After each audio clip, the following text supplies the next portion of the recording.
Genius welcome back to my channel. So genius, आज हम discuss करेंगे illustration number 4 of partnership unit number 2।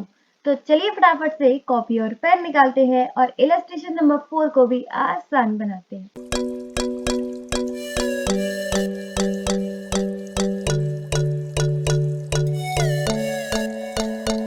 तो सबसे पहले हम क्वेश्चन को अच्छे से रीड करेंगे। The following is the balance sheet of messrs A and B as on 31 March 2000। इसको 15 मान सकते हो, कुछ भी मान सकते हो, ठीक है। अपने सहूलियत के लिए अपन इसे 15 मान लेते हैं। तो 31 मार्च 2015 की बैलेंस शीट प्रोवाइड की गई है और पार्टनर्स कौन कौन है, ए एंड बी। लाइबिलिटीज दे रखे हैं और इस साइड दे रखे हैं एसेट्स। ए की कैपिटल 40,000, बी की कैपिटल 50,000। ए का लोन भी दे रखा है, यहाँ पर पार्टनर्स का लोन है 10,000। फिर जीआर दे रखा है लाइबिलिटीज, ठीक। On the other hand asset side दे रखा है buildings, stock, debtors, investment, debentures. ये डिबेंचर एसेट साइड क्यों दे रखा है, क्योंकि हमने इसमें इन्वेस्ट किया होगा और इस पर देखो 6% का इंटरेस्ट, ये हमारी इनकम होगी।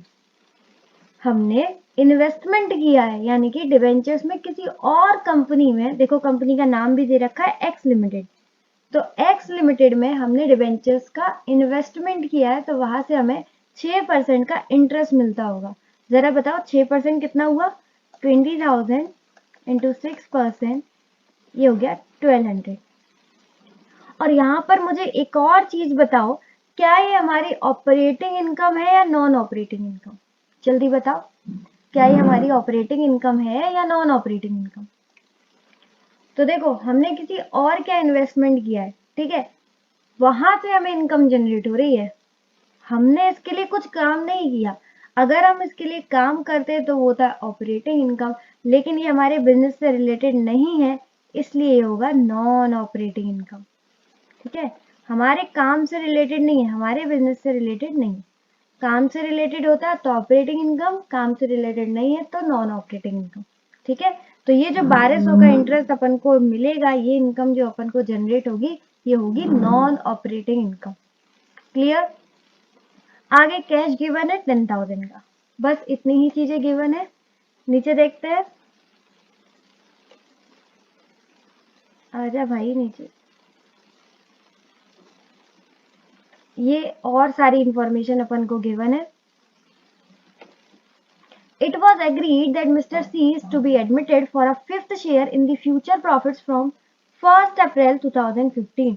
तो यहाँ पर एडमिशन हो रहा है पार्टनर का, पार्टनर का नाम है मिस्टर सी, और इनका जो फ्यूचर प्रॉफिट शेयर है वो कितना रहेगा, 1/5, यानी कि जो भी टोटल रहेगा सिंपल 1/5, ठीक है। और कब से मिलेगा, 1 अप्रैल 2015 से, यहीं से ये आ रहे हैं। He is required to contribute cash towards goodwill and towards capital। अब यहाँ पर ध्यान देने वाली बात है, यहाँ पर क्या लिखा हुआ है, He is required to contribute cash towards goodwill। उसको गुडविल के लिए पैसा लेकर आना है, लेकिन कितना पैसा लेकर आना है ये क्वेश्चन ने हमें नहीं बताया। He is required to contribute cash towards goodwill, but how much ये नहीं पता। एंड ₹10,000 टुवर्ड्स कैपिटल, और कैपिटल के लिए कितना लेकर आना है, 10,000, ठीक है। गुडविल के लिए कितना लेकर आना है ये नहीं पता, लेकिन कैपिटल के लिए पता है। आगे देखते हैं, the following further information is furnish, और भी सारी इंफॉर्मेशन दे रखी है। जैसे first, the partners A and B share profits in the ratio 3:2। ये कब दे रखा है, ये सी के आने से पहले दे रखा है। सी के आने से पहले ए और बी प्रॉफिट शेयर करते थे 3:2 में, ठीक है। Second, mister A was receiving a salary of ₹500 पर मंथ, 500 रुपए पर मंथ। ये तो मजदूरों से भी गैर गुजरा निकला। सिर्फ मिलते थे 500 पर month salary from the very inception of the firm in 2011। बहुत पुराने जमाने से, यानी कि जब से फर्म खुली है तब से। In addition to share of profit. Simple बात यहाँ पर ये दे रखी है सेकंड वाले पॉइंट में, कि मिस्टर ए को प्रॉफिट तो मिलता ही मिलता है, जैसे हर पार्टनर को मिलता है, प्लस सैलरी भी मिलती है। ठीक है। In addition to share of profit का मतलब यही है कि इसे प्रॉफिट तो मिलता ही है, साथ में सैलरी भी मिलती है, और सैलरी कितनी मिलती है, 500 रुपये पर मंथ। क्लियर। और ये कब से मिल रही है, जब से फर्म स्टार्ट हुई है तब से। थर्ड पॉइंट देखते हैं, the future profit ratio between A B and C will be 3:1:1। वाह, हमारी टेंशन ही खत्म कर दी, इन्होंने यहाँ पर न्यू रेशियो भी दे दिया। देखो ओल्ड रेशियो यहाँ पर दे ही दिया था, दूसरे पेन से हाईलाइट करती हूँ, ओल्ड रेशियो ये रहा ए और बी का 3:2। अब जब ए बी एंड सी आ गए तो इनका न्यू रेशियो भी अपन को गिवन है 3:1:1। ठीक है। और देखो यहाँ पर ध्यान देना, तो सी का रेशियो 150 है, और यहीं पर पहले भी उन्होंने यही बोला था कि सी कितने के लिए आएगा, 1/5 के लिए, 1:5। ठीक है, 1:5। ठीक। Mister A will not get any salary after the admission of C. ओ हो, सी आते ही बेचारे ए की सैलरी खत्म हो गई, सी के आते ही ए की सैलरी खत्म हो गई, यानी कि फ्यूचर में ए को कोई भी सैलरी नहीं मिलेगी, जो इसे 500 रुपये प्रति मंथ मिलता था वो भी नहीं मिलेगा। क्या कर दिया बेचारे सी ने ए के साथ आते ही आते। आगे देखते हैं फोर्थ पॉइंट। फोर्थ में भी और सारे पार्ट है, पहला दे रखा है, the goodwill of the firm should be determined on the basis of 2 years purchase of the average profits from business of the last 5 years। 5 year का एवरेज प्रॉफिट लेना है, उसके बाद 2 years का परचेज देना है। जिसको गुडविल कैलकुलेट करना आती होगी वो तो बहुत आसानी से कर ही लेगा, क्योंकि उसने 12th स्टैंडर्ड में सीखी होगी, फाउंडेशन में भी सीखी होगी। लेकिन जिसे गुडविल कैलकुलेट करना नहीं आती है उसको भी टेंशन लेने की जरूरत नहीं है, क्योंकि वो अब सीख लेगा, और क्या दिक्कत है। ठीक है ना। The particulars of the profits are as under, और नीचे अपन को प्रॉफिट्स भी गिवन है। ठीक है। और ये गुडविल अपन पता है क्यों कैलकुलेट कर रहे हैं, क्योंकि ऊपर मैंने आपको याद है बताया था यहाँ पर कि वो गुडविल के लिए कैश तो लेकर आ रहा है, लेकिन कितना लेकर आ रहा है ये अपन को नहीं पता, इसलिए गुडविल की इंफॉर्मेशन दे रखी है ताकि हम गुडविल कैलकुलेट कर लें। ठीक है। सी आ तो रहा है गुडविल के लिए पैसा लेकर, लेकिन कितना लेकर आएगा ये नहीं पता, इसलिए यहाँ पर उन्होंने गुडविल की कैलकुलेशन के लिए हमें बहुत सारी इंफॉर्मेशन दे रखी है। देखते हैं क्या क्या। सबसे पहले profit loss, profit profit profit, तो ये 5 साल का हमें चाहिए था और 5 साल का इन्होंने हमें डेटा दे दिया है। आगे देखते हैं, इन्हीं प्रॉफिट्स में कुछ और भी चीजें हैं। The above profits and losses are after charging the salary of Mr A. इसमें मिस्टर ए की सैलरी माइनस कर दी है, आफ्टर माइनस कर दी है, तो क्या माइनस करनी चाहिए थी या नहीं ये हम देखेंगे आगे। अभी बाकी इंफॉर्मेशन पढ़ते हैं। The profit for the year ended 31 March 2011 included an extraneous profit of 30,000। इस प्रॉफिट को हम बोलते हैं प्यार से एबनॉर्मल प्रॉफिट। ऐसे प्रॉफिट जो नॉर्मल नहीं होते, ये कभी कभी हो जाते हैं, गलती से हो जाते हैं, और कभी कभी नहीं होते। सिंपल सी बात है, रेगुलर इनकम ही नहीं है हमारी। ठीक है, इस साल हो गई है, अगली साल होगी या नहीं होगी कुछ पता नहीं। ठीक है, इसलिए हम इसको माइनस कर देते हैं। तो 2011 वाले यहाँ पे डेटा दे रखा है 11, 12, 13, 14, 15, तो 11 वाले में से इसे माइनस कर देंगे। ठीक है, पता चल रहा है ना क्यों माइनस कर रहे हैं, कंसेप्ट क्लियर है ना। ऐसे थोड़ी कि ऐसे ही माइनस कर दे रहे हैं भाई, फ्यूचर के लिए हम देख रहे हैं गुडविल, फ्यूचर के प्रॉफिट्स को डिटरमाइन कर रहे हैं हम आज से, फ्यूचर के प्रॉफिट्स को हम डिटरमाइन कर रहे हैं आज से। ठीक है, तो कैसे डिटरमाइन करेंगे, पुराना डेटा से लेके। लेकिन पुराने डेटा में अगर कुछ ऐसी चीज है जो फ्यूचर में होने ही नहीं वाली, अपन को पता है फ्यूचर में होने ही नहीं वाली, अपन को पता है, तो फिर अपन उसको क्यों कंसीडर करें। अब ये जो एबनॉर्मल प्रॉफिट है 2011 में हुआ था, लेकिन फ्यूचर में थोड़ी ही होगा, और हम फ्यूचर के लिए देख रहे हैं ना ये वाला डेटा, तो इस डेटा को एज इट इज तो यूज नहीं करेंगे ना, वही चीज यूज करेंगे जो एक्चुअल में फ्यूचर में रेलेवेंट है, तो इसलिए इसको माइनस कर देंगे। अब समझ में आ गया। And the loss of the year ended 31 March 2012 was an account of loss by strike to the extent of 20,000।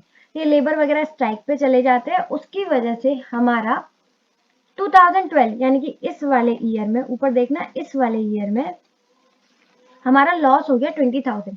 अब मुझे ये बताओ, क्या फ्यूचर में भी जरूरी है कि स्ट्राइक होगी और ये लॉस होगा? हर साल थोड़ी है ये चीज, कभी कभी हो जाता है। तो इसको अपन बोलते हैं प्यार से एबनॉर्मल लॉस, यानी कि जो गलती से लॉस हो गया, जो रेगुलर लॉस नहीं है, ये एक्चुअल में होता नहीं है, नॉर्मल नहीं है, एबनॉर्मल है, कभी कभी होता है। ठीक है, तो इसके लिए अपन इसको फ्यूचर में कंसीडर नहीं करेंगे। तो यहाँ पर माइनस थोड़ी करेंगे। अब कुछ लोग कहेंगे ये कंसीडर नहीं करेंगे तो माइनस नहीं करेंगे। अरे भाई ऐसी बात नहीं है, ये ऑलरेडी माइनस हो चुका है, अब हम इसे प्लस कर देंगे, क्योंकि 20,000 हमें फ्यूचर में मिलने वाला है। इस साल नहीं मिला 2012 में बिकॉज ऑफ स्ट्राइक, लेकिन फ्यूचर में जरूर मिलेगा। ठीक है, और ये हमने प्लस कर दिया होगा पहले, क्योंकि हमें मिला होगा प्रॉफिट, लेकिन हर साल ये नहीं मिलने वाला है, इसी वजह से हमने 30,000 को माइनस किया था। अब हो गया क्लियर? 30,000 को इसलिए माइनस करा है क्योंकि हमने ऑलरेडी प्लस कर दिया है, लेकिन इसको हम कंसीडर नहीं करेंगे, इसलिए माइनस कर दिया। उसी तरीके से एबनॉर्मल लॉस जो कि हमने माइनस कर दिया है, लेकिन हम उसे कंसीडर नहीं करेंगे। कंसीडर करने का मतलब हमने उसको माइनस कर दिया है, कंसीडर कर दिया है, पर हमें कंसीडर नहीं करना है गुडविल कैलकुलेशन के टाइम, इसलिए हमने इसे प्लस कर दिया। हो गया? तो एबनॉर्मल प्रॉफिट और एबनॉर्मल लॉस की मुझे लगता है आपको कहानी पता चल गई होगी। अगर अभी समझ में नहीं आ रहा है, हो सकता है क्योंकि ये 12th स्टैंडर्ड में जब हम छोटे छोटे क्वेश्चंस करते हैं तो ये काफी अच्छे से समझ में आ जाता है, और आप इतना लॉन्ग क्वेश्चन कर रहे हैं तो हो सकता है आपको समझ में ना आ रहा हो।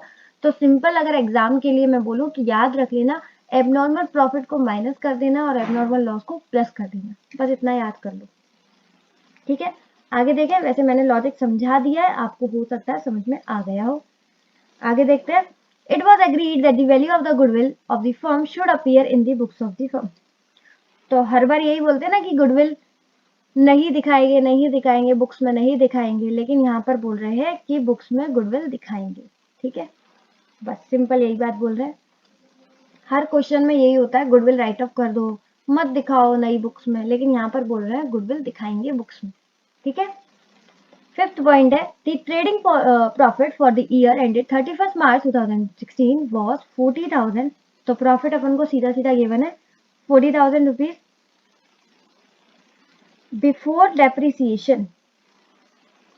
बताओ, प्रॉफिट दे रखा है और उसमें डेप ही चार्ज नहीं किया, कैसे लोग हैं ये लोग। ये बोल रहे हैं ये जो 40,000 प्रॉफिट है ये बिफोर डेप है, तो प्रॉफिट में डेप तो माइनस होता है, ये इन्होंने माइनस ही नहीं किया। चलो देख लेंगे, हम कर देंगे, कोई दिक्कत नहीं है। दी partners had drawn each 1,000 per month as drawing. तो ये ड्राइंग्स करते हैं पर मंथ। ठीक है, 1,000 रुपए। The value of the other assets and liabilities and 31 March 2016 were as under. अब हमें कुछ वैल्यू दे रखी है डायरेक्ट एसेट और लाइबिलिटीज की। ये रही बिल्डिंग बिफोर डेप्रिसिएशन, इसमें भी डेप्रिसिएशन माइनस नहीं किया, 60,000। स्टॉक 40,000। डेटर्स बचे ही नहीं, निल हो गए डेटर्स। और इन्वेस्टमेंट 20,000, लाइबिलिटीज निल। ठीक है, ये तीनों चीजें अपन को गिवन है। आगे देखते हैं 8th पॉइंट। इसका क्वेश्चन ही इतना बड़ा है, पर कोई दिक्कत नहीं है, हम इसे आसानी से, धैर्य रखना, पेशेंस रखना, हम इसे कर लेंगे बहुत आसानी से। ठीक है, तो पढ़ते रहो। Provide depreciation eight 5% on buildings on the closing balance and interest at 6% on age loan। इसमें दो बातें हैं, ध्यान से देखना। पहला, डेप्रिसिएशन प्रोवाइड करो बिल्डिंग पर 5% है, तो यहाँ पर डेप हो जाएगा बिल्डिंग पर 5%। और ये 5% किस पर लगाना है? ऑन द क्लोजिंग बैलेंस, यानी कि ये जो अभी अपन को बैलेंस दे रखा था ना 60,000 का, उस पर अपन को डेप लगाना है। तो 60,000 पर 5% डालोगे, 6 5 जा 30, ये आ जाएगा 3,000। ठीक है, यहीं पर अपन ने कैलकुलेट कर लिया, 60,000 का है, 3,000 डेप लग जाएगा, ये बच जाएगा 57,000। ठीक है, तो यहाँ पर बताया गया था बिल्डिंग पे 5% डेप लगाना है, किस बैलेंस पे लगाना है? क्लोजिंग बैलेंस पर लगाना है। क्लोजिंग बैलेंस कितना दे रखा था? 60,000, 60,000। यहाँ पर एक बात खत्म हो गई। दूसरी बात क्या दे रखी है?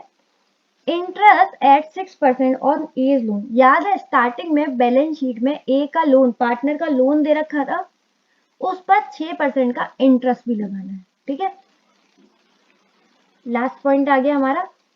दे applied for conversion of the firm into a private limited company.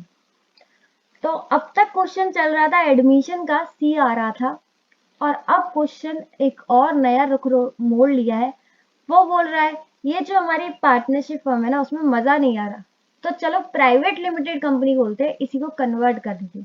ठीक है, conversion of the firm into a private limited company, that is, इन्होंने नाम भी अच्छा रख लिया, एबीसी प्राइवेट लिमिटेड। इसका सर्टिफिकेट, ये लॉ में आपने पढ़ा होगा, इनकॉर्पोरेशन सर्टिफिकेट मिलता है। वो कब मिला है? 1 अप्रैल 2016। यानी कि अगर मैं बात करूं 31 मार्च 2016 को ये जो बैलेंस शीट होगी वो होगी पार्टनर्स कैपिटल की, पार्टनरशिप की, और उसके जस्ट एक दिन बाद 1 अप्रैल 2016 यहाँ जो बैलेंस शीट होगी वो होगी कंपनी की। ठीक है, तो ये जो हमारी बैलेंस शीट होगी 31 मार्च 2016 ये होगी पार्टनरशिप की, यानी कि ये वैसे ही बनेगी अपना टी फॉर्मेट में, लाइबिलिटीज अमाउंट, एसेट्स अमाउंट। लेकिन 1 अप्रैल 2016 एक दिन के जस्ट बाद ही ये जो बैलेंस शीट बनेगी ये बनेगी कंपनी की, और कंपनी की बैलेंस शीट कैसे बनती है? According to the schedule 3 vertical format में। ठीक है, तो वही बनाएंगे हम 1 अप्रैल 2016 को। आगे क्वेश्चन रीड करते हैं। They decided to convert capital accounts of the partner into share capital. Simple सी बात है, जब पार्टनरशिप में थे तो पार्टनर्स कैपिटल अकाउंट खुले थे, और जब कंपनी बन गई, प्राइवेट लिमिटेड बन गई, तो अब उन पार्टनर्स की कैपिटल क्या हो जाएगी? Share capital. और रेशियो इनका वही है 3:1:1। On the basis of total capital as on 31st March 2016, if necessary, partners have to subscribe to fresh capital or withdraw. इस सब का क्या मतलब है? इस सब का ये मतलब है कि जो भी पार्टनर की कैपिटल होगी एट द एंड, वो कन्वर्ट हो जाएगी शेयर कैपिटल में, और वो रेशियो जो रहेगा वो रेशियो रहेगा 3:1:1। यानी कि हो सकता है किसी पार्टनर पर ज्यादा कैपिटल हो तो वो विड्रॉ कर जाएगा अपनी शेयर के अकॉर्डिंग, और किसी पर कम होगा तो वो लेकर आएगा अपने शेयर के अकॉर्डिंग। यानी कि सिंपल, हमें लास्ट में इनके पीएसआर के अकॉर्डिंग इनकी कैपिटल को कर देना है। जिसको ये चीज आती है कोई दिक्कत नहीं है, जिसको नहीं आती है तब भी कोई दिक्कत नहीं है, क्योंकि हम तो पूरा सॉल्व करेंगे ही करेंगे आसानी से। लास्ट क्वेश्चन की requirement, prepare the statement of P and L for the year ended 31 March 2016। इस दिन पी एंड एल बनाना है हमें, and the balance sheet of the company, और इस दिन की बैलेंस शीट। अच्छा, 31 मार्च 2016 की बैलेंस शीट जो बनेगी वो पार्टनर्स की बनेगी। ठीक है, पार्टनरशिप की, और उसके जस्ट बाद 1 अप्रैल 2016 को जो बनेगी वो बनेगी कंपनी की। अभी मैंने यहाँ भी बताया था, दोबारा बता दिया। ठीक है, क्योंकि यहाँ पर उन्होंने लिखा ना कि 31 मार्च की बैलेंस शीट बनाओ, वो भी कंपनी की, तो अपन पार्टनरशिप की भी बना देंगे और कंपनी की भी बना देंगे, कोई दिक्कत नहीं। ठीक है, तो मेन दो रिक्वायरमेंट है क्वेश्चन की, एक बैलेंस शीट और दूसरी P and L. Balance sheet किसकी? कंपनी की। तो आ जाओ फटाफट कॉपी पर, ये सारी चीजें हमें काम आएगी जब हम क्वेश्चन सॉल्व करेंगे। तो ये अपन आ गए कॉपी पर। सबसे पहले देखो पार्टनरशिप अकाउंट्स। अच्छा, कौन सी यूनिट चल रही है? Unit number 2। ठीक, सॉल्यूशन नंबर 4, इलस्ट्रेशन 4 चल रहा था। क्वेश्चन की दो रिक्वायरमेंट है, पहली पी एंड एल अकाउंट बनाना था 31 मार्च 2016 का, और दूसरी रिक्वायरमेंट थी, नीचे देखो, ये रही दूसरी रिक्वायरमेंट थी, balance sheet of ABC private limited, company की बैलेंस शीट बनाना। ठीक है, तो बस दो रिक्वायरमेंट थी, तो सॉल्यूशन में अपन सिर्फ दो ही चीजें लिखेंगे। तो पहले अपन कंप्लीट करते हैं पी एंड एल अकाउंट, बहुत ही सिंपल है। हेडिंग डालो मैसेज ए बी एंड सी, क्योंकि यहाँ पर 3 पार्टनर आ चुके हैं। Statement of P and L for the ended 31 March 2016। Simple से फॉर्मेट रहेगा इसका, पर्टिकुलर्स अमाउंट, पापा वाला फॉर्मेट। तो प्रॉफिट अपन को गिवन था ऑलरेडी, बाई प्रॉफिट कितना? 40,000। लेकिन इसमें कुछ एडजस्टमेंट होनी है जो उन्होंने पूरी नहीं की थी, जैसे कि पहली डेप्रीसिएशन, क्योंकि उन्होंने बोला था कि ये जो प्रॉफिट है ये बिफोर डेप्रीसिएशन है, इसमें अभी तक डेप्रीसिएशन की एडजस्टमेंट नहीं हुई, इसमें डेप्रीसिएशन चार्ज नहीं हुआ। तो सबसे पहले डेप्रीसिएशन करते हैं। डेप्रीसिएशन किस पर लगना था? बिल्डिंग पर। देखो लैंड एंड बिल्डिंग साथ में दे रखा है, लेकिन लैंड पे तो डेप्रीसिएशन लगता ही नहीं है, इसलिए अपन यहाँ पर लिख रहे हैं बिल्डिंग। और बिल्डिंग कितनी थी? 60,000 की, क्योंकि उन्होंने बोला था क्लोजिंग बैलेंस पर लगाना। डेप्रीशिएशन रेट कितना था? 5%, और हमने ऑलरेडी कैलकुलेट करा था 6 5 30, ये आ गया 3000। ठीक है, इसके अलावा क्या रखा? एक रह गई चीज, इंटरेस्ट ऑन एज लोन, ये भी उन्होंने एडजस्टमेंट में दे रखा था, यानी कि उनका एडजस्टमेंट करना है। इंटरेस्ट ऑन एज लोन, ठीक, कितना? इसका लोन का अमाउंट था 10,000, 6% इंटरेस्ट था, ये आ गया 600। ठीक, ये भी कंप्लीट हो गया। अब मुझे बताओ क्या रह गया?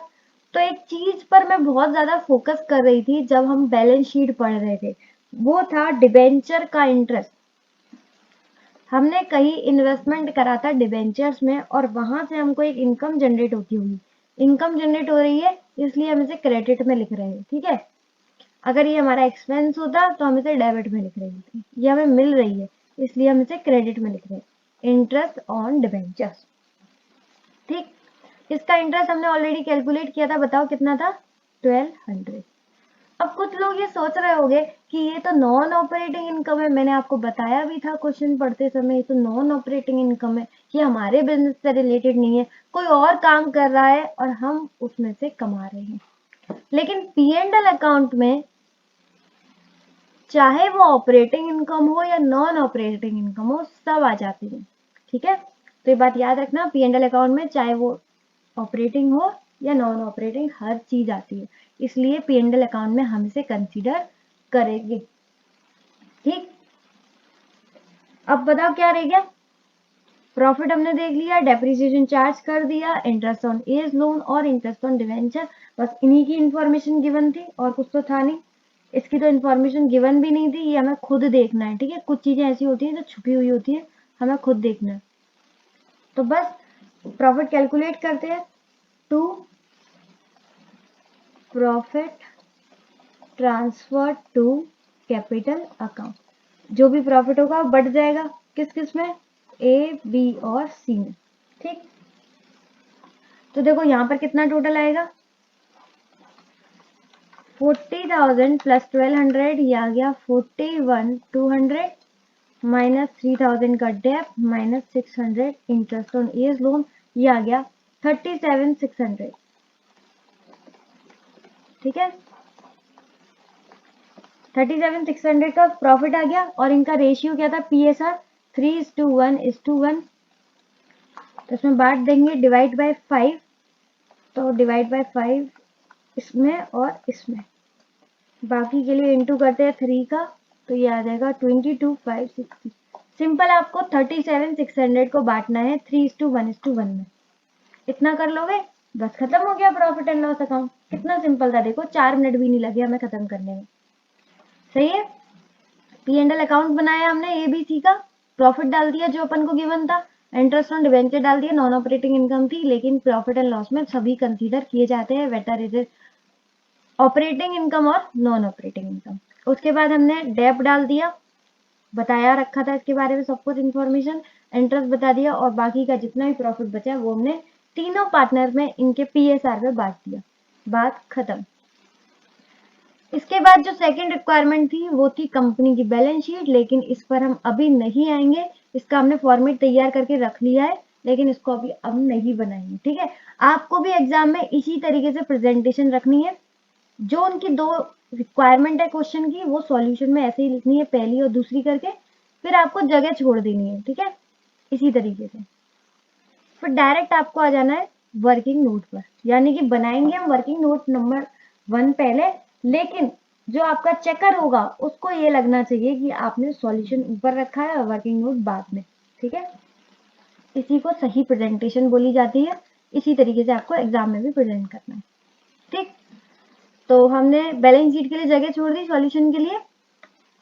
अब हम आ जाते हैं वर्किंग नोट नंबर 1। तो बहुत ज़्यादा दिक्कतें हो रही थी गुडविल के लिए, तो सबसे पहले हम गुडविल ही कैलकुलेट करेंगे। आ जाओ फटाफट। Working note number 1, calculation of goodwill. Goodwill के लिए अपन को सबसे पहले चाहिए प्रॉफिट, क्योंकि उन्होंने बोला था 5 ईयर्स का आपको एवरेज प्रॉफिट लेना है। तो एवरेज प्रॉफिट लेने के लिए हमारे पास प्रॉफिट्स भी तो होने चाहिए कि नहीं। तो पहले अपन लेते हैं प्रॉफिट, और प्रॉफिट्स भी कैसे, एडजस्टेड प्रॉफिट्स, क्योंकि प्रॉफिट्स तो अपन को गिवन है क्वेश्चन में, लेकिन हमको चाहिए सही प्रॉफिट, एडजस्टेड प्रॉफिट। ठीक है, तो चलो पहले लिखते हैं प्रॉफिट जो कि अपन को गिवन है। प्रॉफिट्स जो कि क्वेश्चन में दिए रखे हैं, गिवन। क्या क्या दे रखे थे, 2011 का दे रखा था 20,000 प्रॉफिट। 2012 में ध्यान देना 10,000 का ये था लॉस। 2013 में था 20,000 का प्रॉफिट। 2014 में था 25,000 आई गेस, सही है। और 2015 में था 30,000। आप लोग प्लीज अपना मॉड्यूल अपने पास में रखिएगा, ताकि आपको पता चले कि भाई ये अमाउंट कहाँ से आ रहे हैं। ये क्वेश्चन में गिवन थे, ठीक है कि नहीं।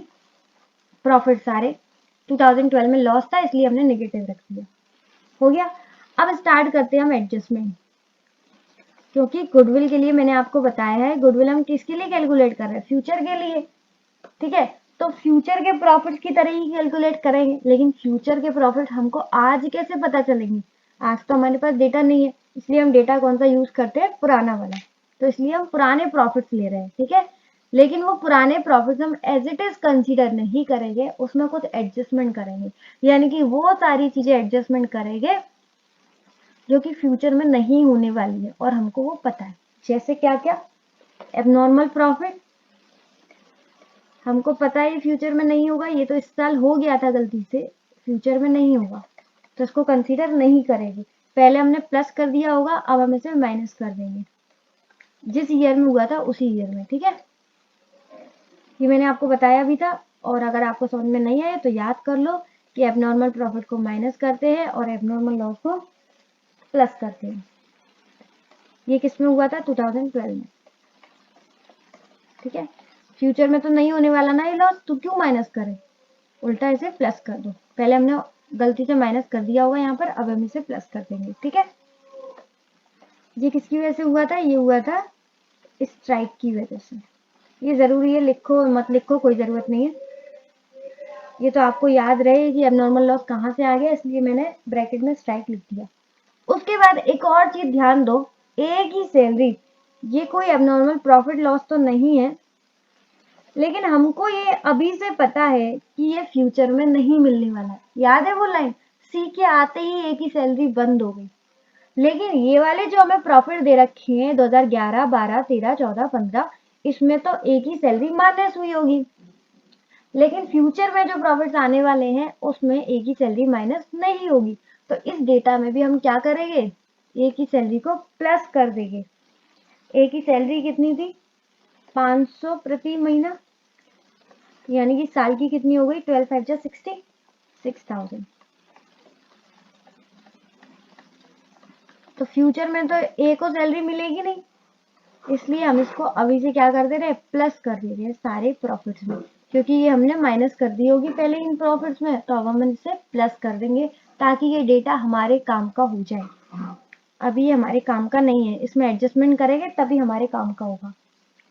बस बस बस, लास्ट एडजस्टमेंट डिबेंचर की इंटरेस्ट ही, इस पर मैंने काफी फोकस किया था क्वेश्चन पढ़ते टाइम पर, कि डिबेंचर का इंटरेस्ट जो है वो नॉन ऑपरेटिंग इनकम है, क्योंकि ये हमने बिजनेस से नहीं कमाया है।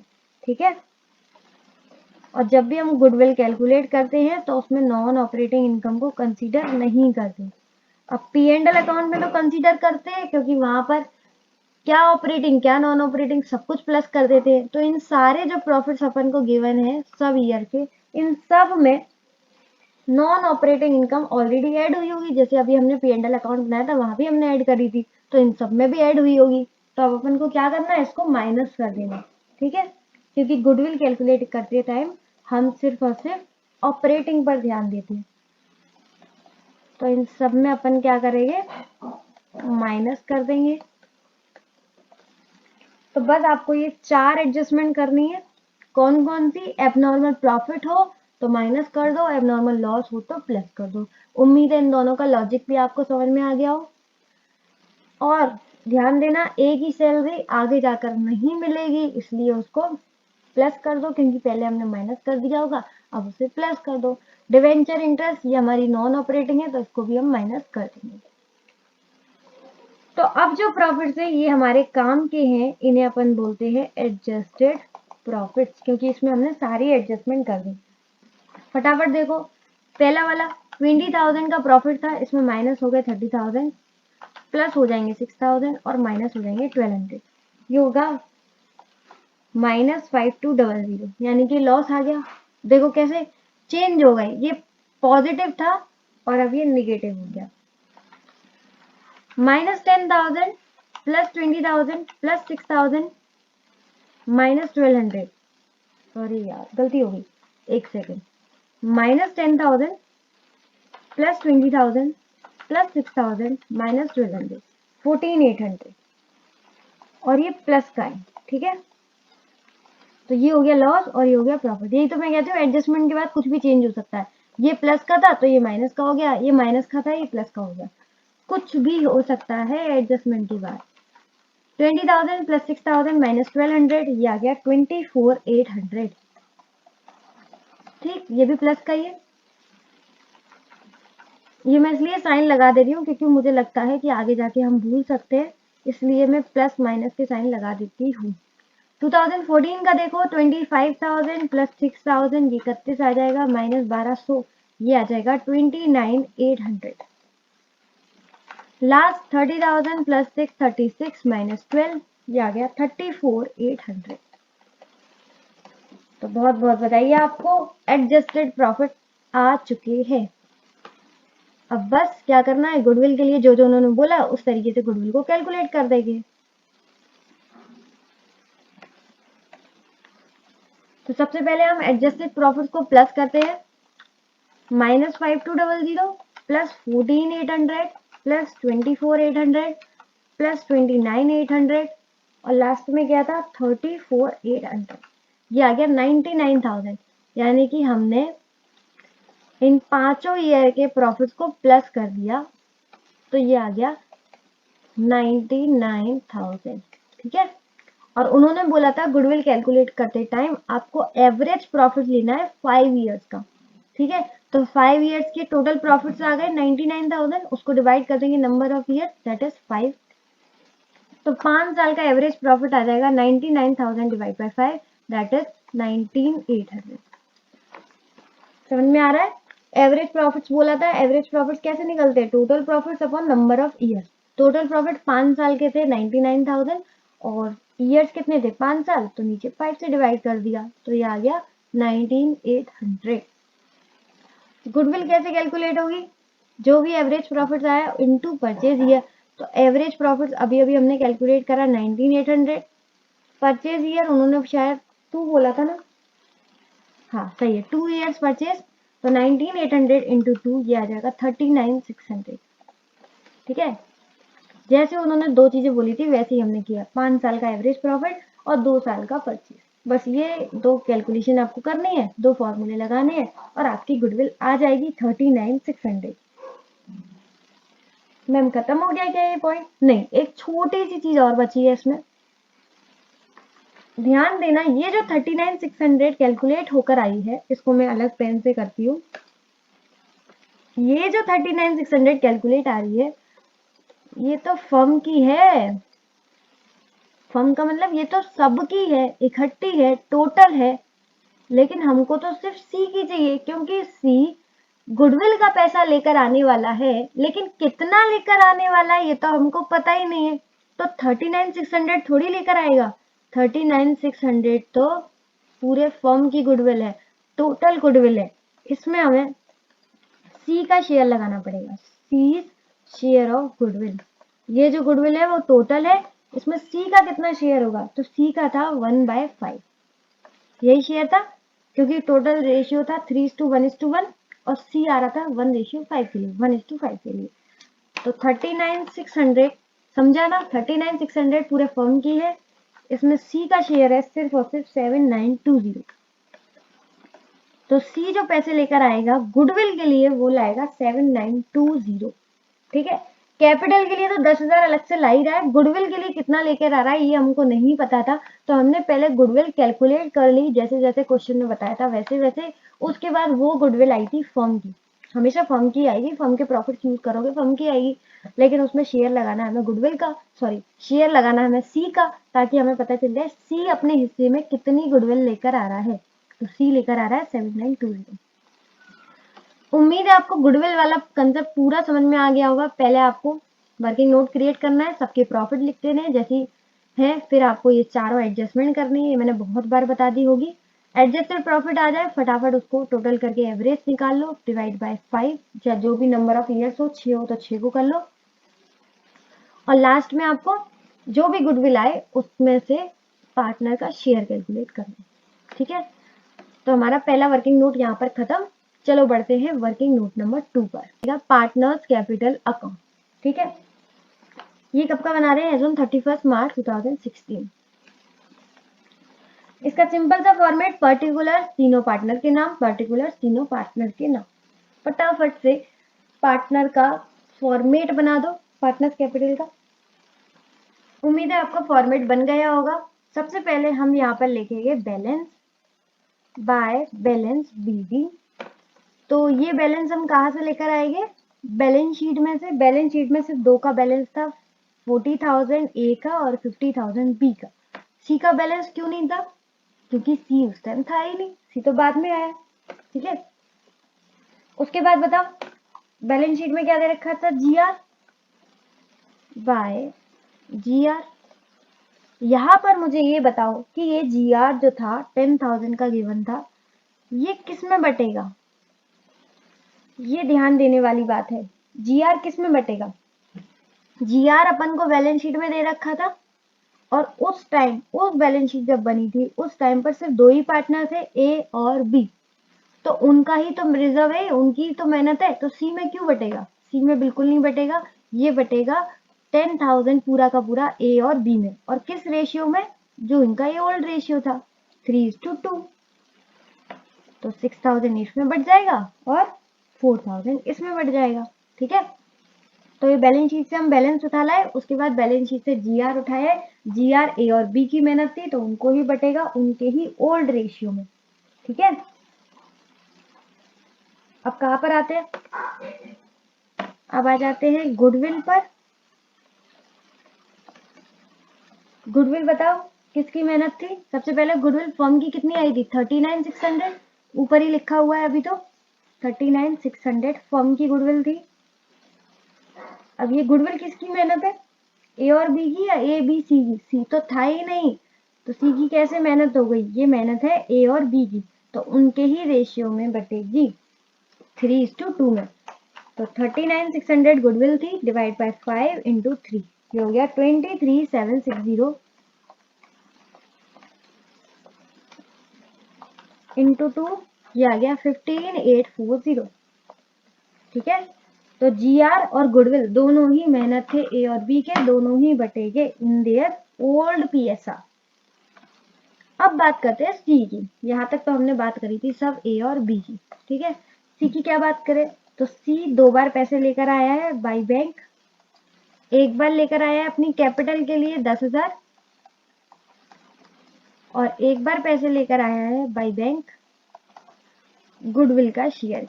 गुडविल का शेयर ऊपर ही लिखा है ग्रीन पेन से 7920। ठीक है, वर्किंग नोट नंबर 1 से क्लियर। तो दो बार ये पैसे ले आया, सारी चीजें कंप्लीट हो चुकी, ए और बी से रिलेटेड भी और सी से रिलेटेड भी। अब बात है कि क्या रह गया, बस एक चीज रह गई, वो है ड्रॉइंग्स। याद है ये भी चीज दे रखा था, हर कोई 1,000 रुपए ड्रॉइंग्स कर रहा था, और 1,000 रुपए कब कर रहा था, पर मंथ, यानी कि साल में एक ही ड्रॉइंग्स कितनी हो गई 12,000, और ईच पार्टनर लिखा था तो बी की भी हो गई 12,000 और सी की भी हो गई 12,000। ये वाली बात समझ में आ गई ड्रॉइंग्स की। सब लोग पैसा निकाल रहे हैं 1,000 पर मंथ, तो साल में कितना पैसा निकाल रहे हैं 12,000। और वहां पर लिखा था ईच पार्टनर, यानी कि हर कोई पार्टनर पैसा निकाल रहा है, तो ए बी सी सबके में से माइनस हो गया। ठीक है, तो सबकी कैपिटल कम हो जाएगी क्योंकि पैसा लेकर जा रहे हैं, इसलिए हमने उसको डेबिट कर दिया।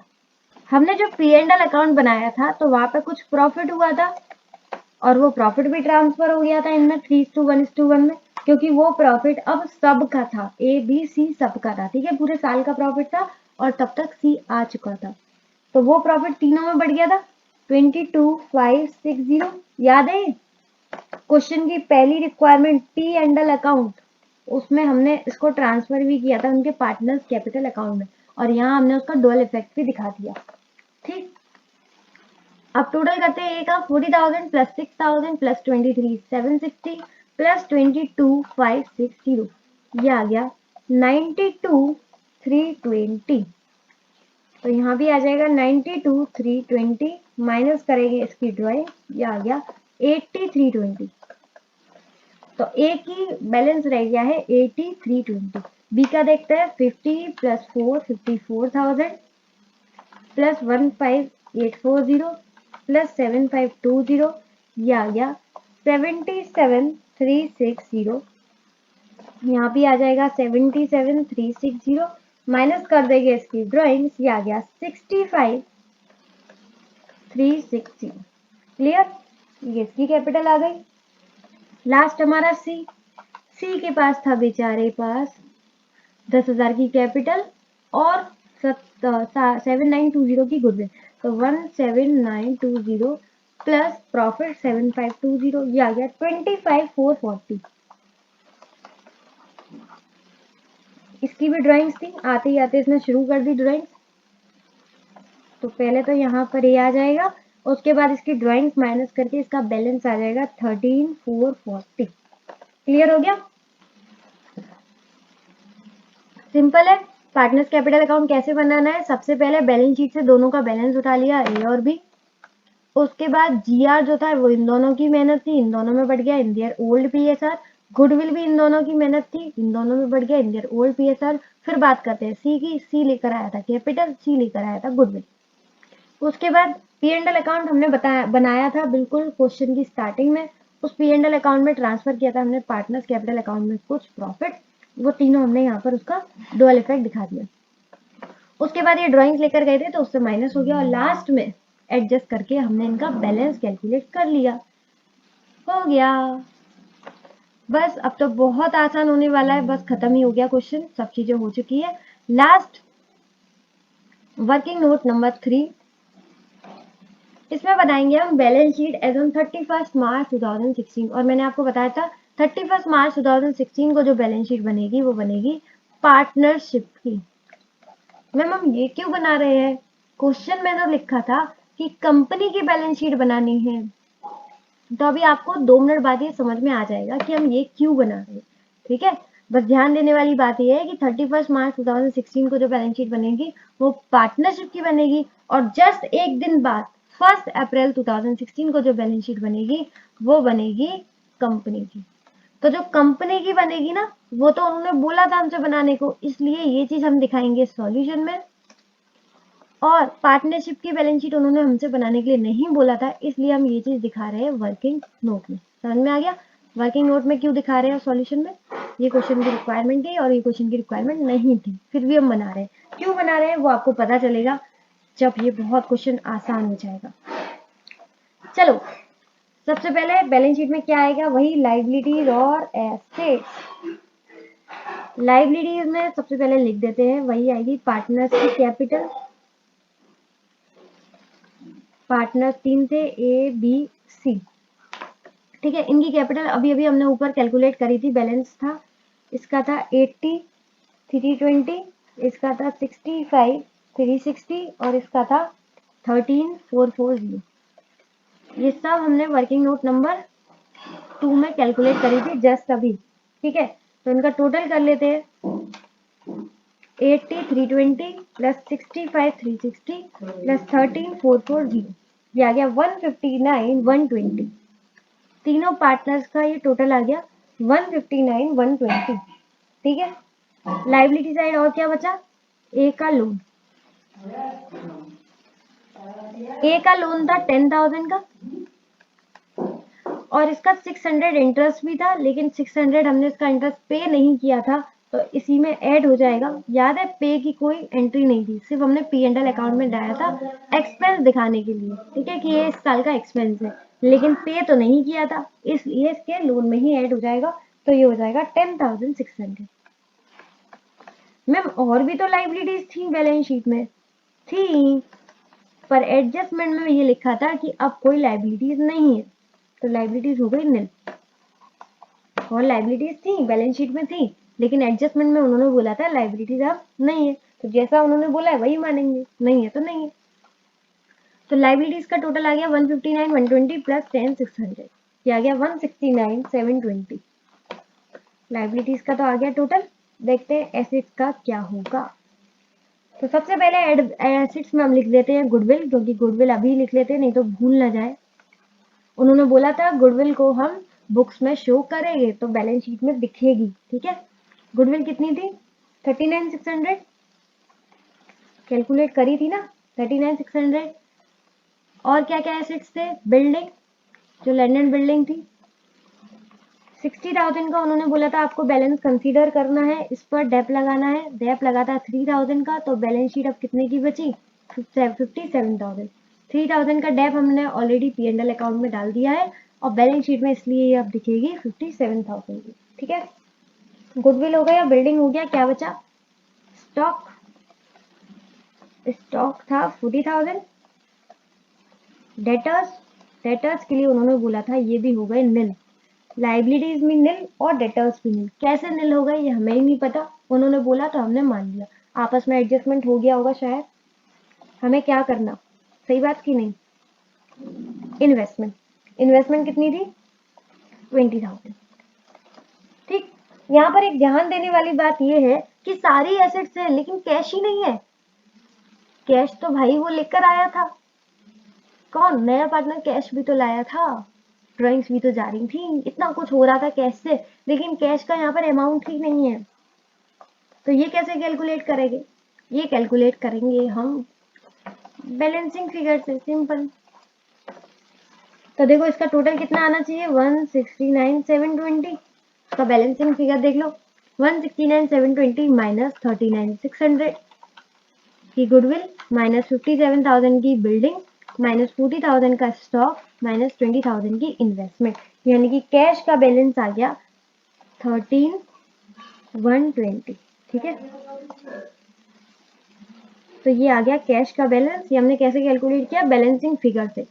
टोटल हमें पता था 169,720 आएगा, इसमें से हमने बाकी सारी एसेट्स माइनस कर दी, तो ये आ गया हमारा कैश का बैलेंस। एक बार इसे और देख लो, हाईलाइट कर दे रही हूँ मैं, ठीक है। एक बार अच्छे से बैलेंस शीट देख लो ताकि आपको समझ में आ जाए। कैपिटल्स लिख दी हमने, अभी की अभी कैलकुलेट करी थी सारी, ठीक है।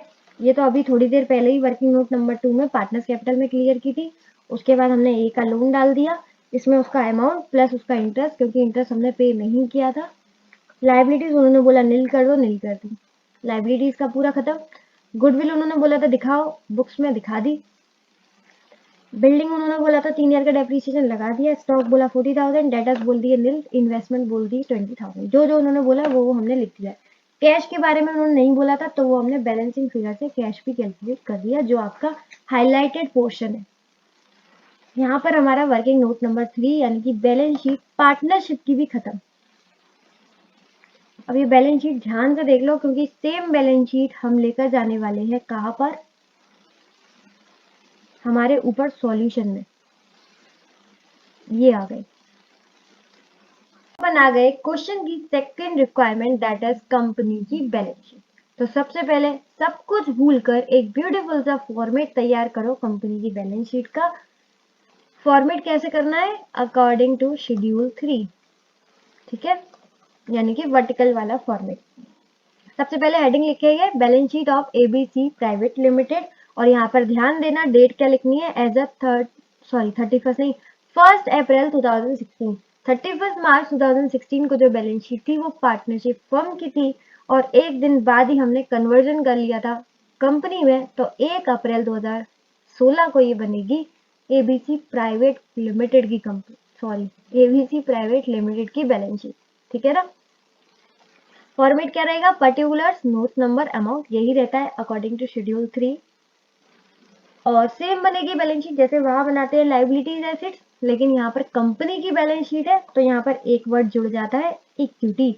तो पहला होगा हमारा इक्विटी एंड लाइबिलिटीज और दूसरा नीचे आ गया हमारा एसेट्स, ठीक है। वर्टिकल फॉर्मेट रहेगा इसका। इक्विटी एंड लाइबिलिटीज, तो पहले अपन लिखेंगे इक्विटी के बारे में। इक्विटी क्या होता है, share holders fund. Share holders के फंड क्या होते हैं, दो, share capital, reserve and surplus, ये होते हैं शेयर होल्डर्स के फंड। खत्म हो गया इक्विटी। इसके बाद लाइबिलिटीज, लाइबिलिटीज में दो आएंगी, नॉन करंट लाइबिलिटीज और करंट लाइबिलिटीज। ये हमारा तैयार हो गया फॉर्मेट इक्विटी एंड लाइबिलिटीज का। उसके बाद नीचे चलेंगे एसेट्स के। एसेट्स में क्या क्या लिखना है, पहला non current asset current asset, जैसे लाइबिलिटी में लिखा था non current liability current liability, same way में एसेट्स में लिखना है नॉन करंट एसेट और करंट एसेट, ठीक है। नॉन करंट एसेट्स में भी कितनी चीजें आती है, तीन, PPE property plant and equipment को शॉर्ट फॉर्म में लिखना है, इसमें सारे फिक्स्ड एसेट्स आ जाएंगे। इंटेंजिबल एसेट्स, इसमें गुडविल पेटेंट कॉपीराइट ये सारी चीजें आ जाएगी। और लास्ट हमारा नॉन करंट इन्वेस्टमेंट। अब ध्यान देना नॉन करंट इन्वेस्टमेंट है लेकिन है तो नॉन करंट एसेट ही ना, इसलिए नॉन करंट एसेट के अंदर ही आएगा नॉन करंट इन्वेस्टमेंट। तो ये तीनों चीजें आ जाएगी। और लास्ट में हमारी करंट एसेट, इसमें जो भी करंट एसेट हमें क्वेश्चन के अकॉर्डिंग कितनी होगी वो अपन यहाँ लिख लेंगे। सिंपल, फॉर्मेट सिंपल है। ये उन लोगों को मैंने समझा दिया जिन लोगों को फॉर्मेट में दिक्कत आ जाती है, किसी को फॉर्मेट ही याद नहीं होता कंपनी का, इसलिए मैंने सिंपल एक बार फॉर्मेट बता दिया, ठीक है। हाँ, तो अब हम स्टार्ट कर दे लिखना।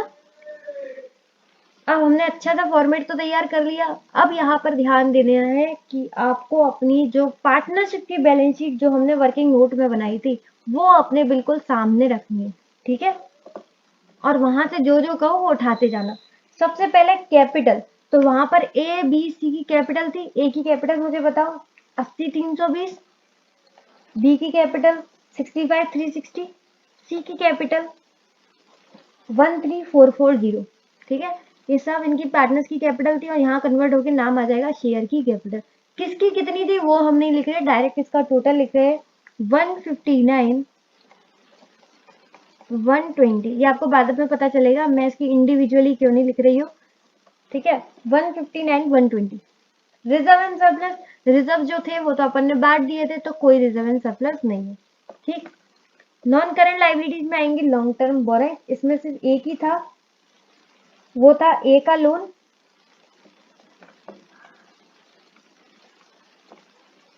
ठीक है। और ये कितना था 10,000 प्लस 600, ठीक है। तो ये आ जाएगा 10,600। करंट लाइबिलिटी कोई बची नहीं थी, उन्होंने बोला लाइबिलिटी निल, ठीक।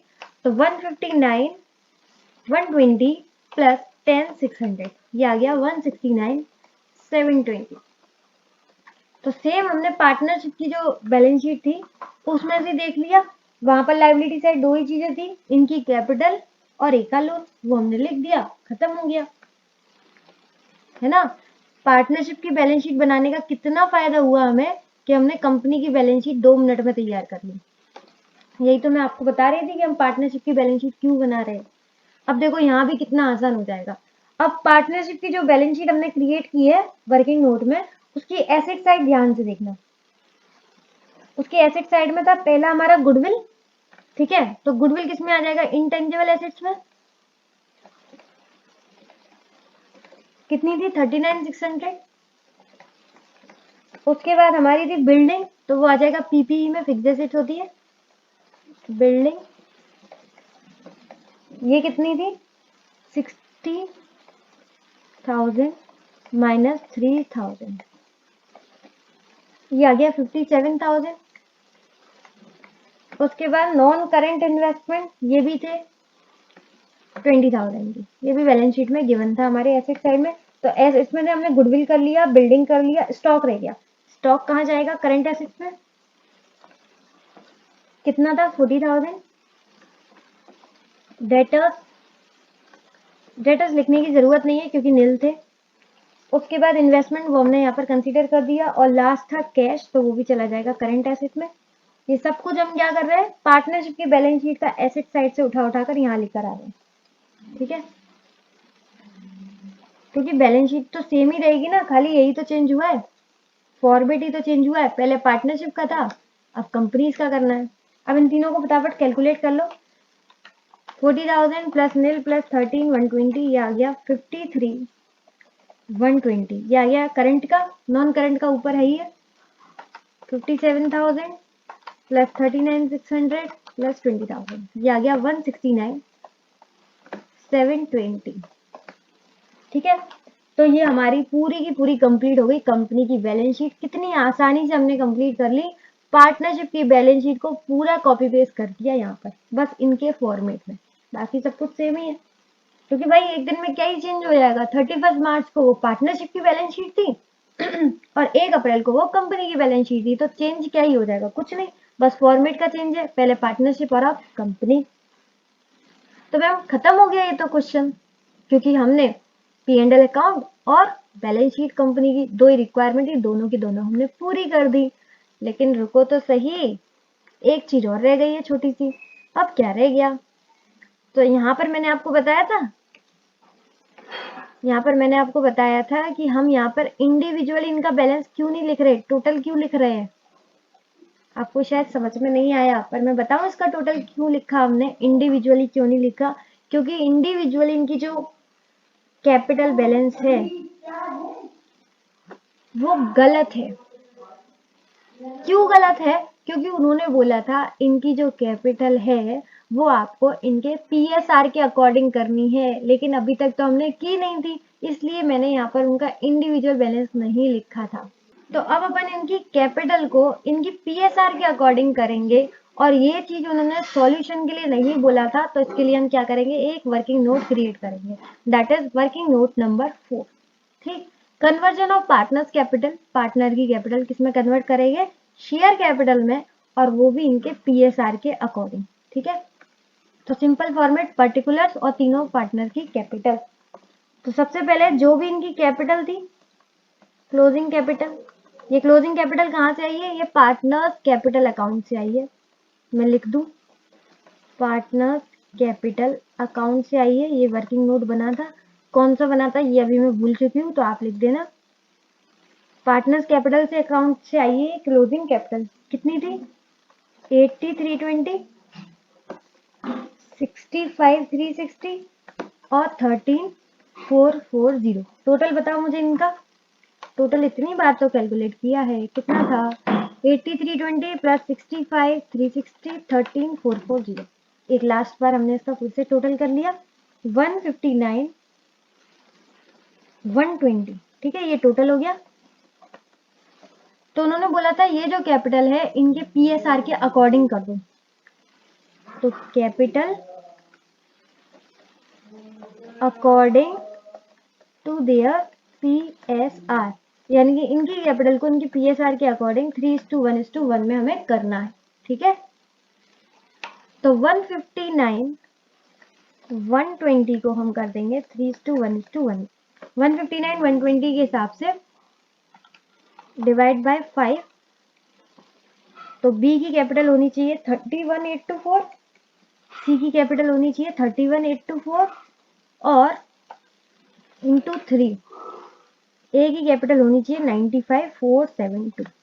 तो इनकी जो हमारी बैलेंस शीट की कैपिटल है ना, बैलेंस शीट में जो कैपिटल दिखाई गई है वो ये होनी चाहिए थी, सच्ची कैपिटल ये है। तभी तो मैंने वहां पर इंडिविजुअली कैपिटल नहीं लिखी थी, क्योंकि तब तक हमें पता ही नहीं था इनकी कैपिटल क्या होनी चाहिए, क्योंकि ये हमने वर्किंग नोट क्रिएट ही नहीं किया था, ठीक है।